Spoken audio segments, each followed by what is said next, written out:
자, 이번 시간에는 피타고라스의 정리 첫 번째 시간을 하겠습니다. 수학적 원리와 역사를 결합한 수업이라고 보면 되겠습니다. 먼저 화장실 타일에 가면 이런 모양이 있죠. 그러면 여기에서 아무렇게나 직각삼각형을 잡으면 어떤 성질이 있냐면 이렇게 한번 잡아보죠. 이 직각삼각형을 잡으면 이 넓이가 1이죠. 이 넓이가 1입니다. 그러면 요 변을 한 변으로 하는 정사각형은 요 넓이가 지금 2분의 1이고 요거 2분의 1, 2분의 1, 2분의 1이니까 요 넓이가 2죠. 그러니까 얘하고 얘를 더하면 얘가 됩니다. 이것이 모든 직각삼각형에 적용됩니다. 자, 그러면 한번 해보죠. 아까 뭐라 그랬냐면 직각삼각형이 있는데 요 변의 길이가 2라면 요 넓이는 4인 거죠. 그러니까 요게 3이라면 요 넓이는 9입니다. 그러면 모든 직각삼각형은 따지지 않아도 그러니까 얘하고 얘를 더한 게 얘인 거죠. 이게 13인 거죠. 4 더하기 9가 13이 됩니다. 그러면 요 변의 길이를 x라고 하고 요 길이를 x라고 한다면 x의 제곱은 13이라서 요거는 나중에 무리수편에서 다시 하겠습니다. 지금은 그냥 받아들이시기 바랍니다. x는 루트 13입니다.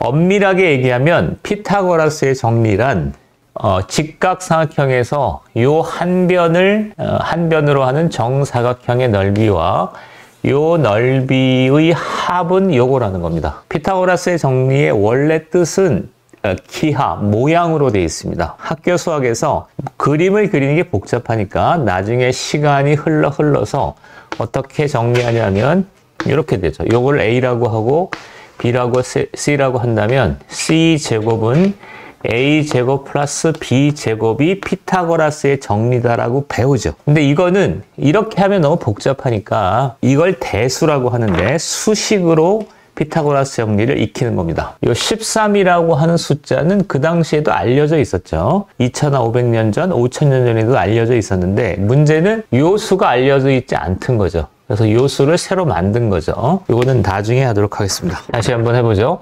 이런 직각삼각형이 있고 이런 삼각형도 있고 그 다음에 이런 삼각형도 있습니다. 그 중에서 얘가 2고 얘가 4라면 얘가 4고 얘가 16이니까 이 넓이는 20이 되는 거죠. 그러면 여기는 루트 20이 됩니다. 여기가 만약에 3이고 여기가 5라면 25, 그 다음에 9니까 요 길이는 루트 34가 되겠죠. 그 다음에 요 길이가 1이고 여기 길이가 4라면 여기는 루트 17입니다. 여기 길이가 2고 여기 길이가 5라면 여기는 루트 29입니다.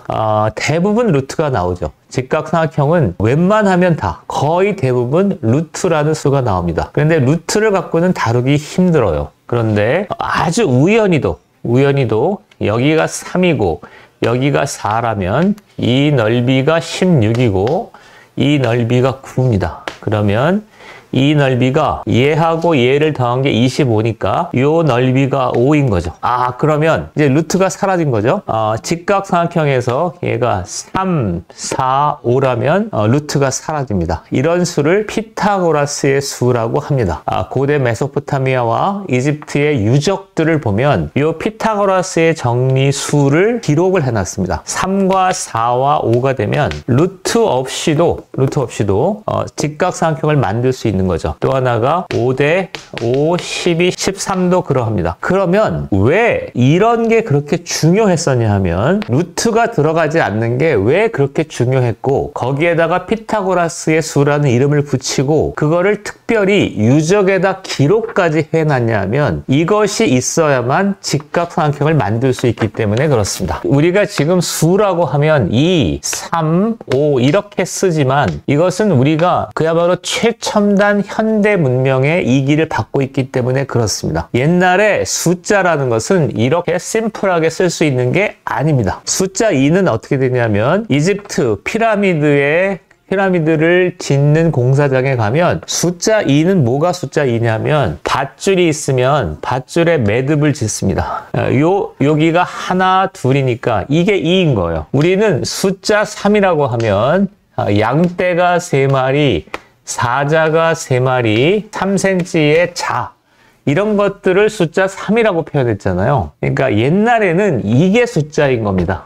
양 3마리가 3인 거지 양 3마리에서 양을 딱 떼내고 3 이렇게 쓴 게 얼마 되지 않았습니다. 양 3마리, 사자 3마리, 3cm의 자에서 숫자 3만을 딱 떼내서 너무나 아름답고 추상적인 수학적 구조물을 대상물을 하나 만든 거죠. 다시 이집트로 가보겠습니다. 이집트 피라미드 현장에서 보면 숫자 2라는 것은 뭐가 숫자 2냐면 얘가 숫자 2입니다. 그런데 우리는 이거를 지금 이렇게 쓰고 있죠. 자, 그러면 다시 이집트 현장으로 가보겠습니다. 3대 4대 5가 왜 중요했냐면 숫자 이게 3이라 그랬죠. 숫자가 3이고 그 다음에 4를 만들어 보겠습니다. 4, 둘, 셋, 넷, 하나, 둘, 셋, 넷이죠. 이렇게 되겠죠. 그러면 여기를 연결하면 하나, 둘, 셋, 넷, 다섯이 되죠. 그러니까 밧줄을 3, 4, 5라는 것은 요런 밧줄, 요런 밧줄, 요런 밧줄을 이리저리 늘어놓는 겁니다. 그러면 팽팽하게 줄을 당기면 여기에서 그렇게 찾고 싶었던 직각이 만들어집니다. 이거를 만들기 위해서 3, 4, 5라는 숫자가 필요했던 거죠. 그러면 왜 이거는 안 되냐 하는 겁니다. 1대 1대 루트 2는 왜 안 되냐면 얘는 1.414 어쩌고저쩌고 하는 거기 때문에 이걸로는 이런 모양을 만들 수 없습니다. 그렇기 때문에 이거는 수학적으로는 필요해도 피라미드를 짓는 현장에서는 쓸모가 없었던 거죠. 그래서 이렇게 딱 떨어지는 수만을 피타고라스의 수라고 생각한 겁니다. 자, 그러면 고대 사회에서 왜 그렇게 직각이 중요했을까요? 고대 사회를 상징하는 게 직각입니다. 왜 직각이 중요했냐면 고대 사회 사람들은 우리보다 훨씬 종교적이었죠. 어느 정도로 피라미드가 컸냐면 피라미드가 이렇게 있으면 여기가 무려 150m쯤 됩니다. 그러니까 사람이 걸어다니면 요만하죠. 아주 작습니다. 우리가 그림을 통해서 볼 때는 피라미드가 아무렇지도 않아 보이지만 실제로 사람을 거기에 딱 놓고 피라미드를 보면 그야말로 어마무시한 무게입니다. 그리고 여기에 돌들을 쌓아놨는데 이 돌들은 정육면체인데 이게 한 2, 3톤이나 되는 거대한 구조물입니다. 이 구조물이 무려 5,000년 동안 흔들리지 않고 지금도 저 아프리카 사막에 서 있습니다.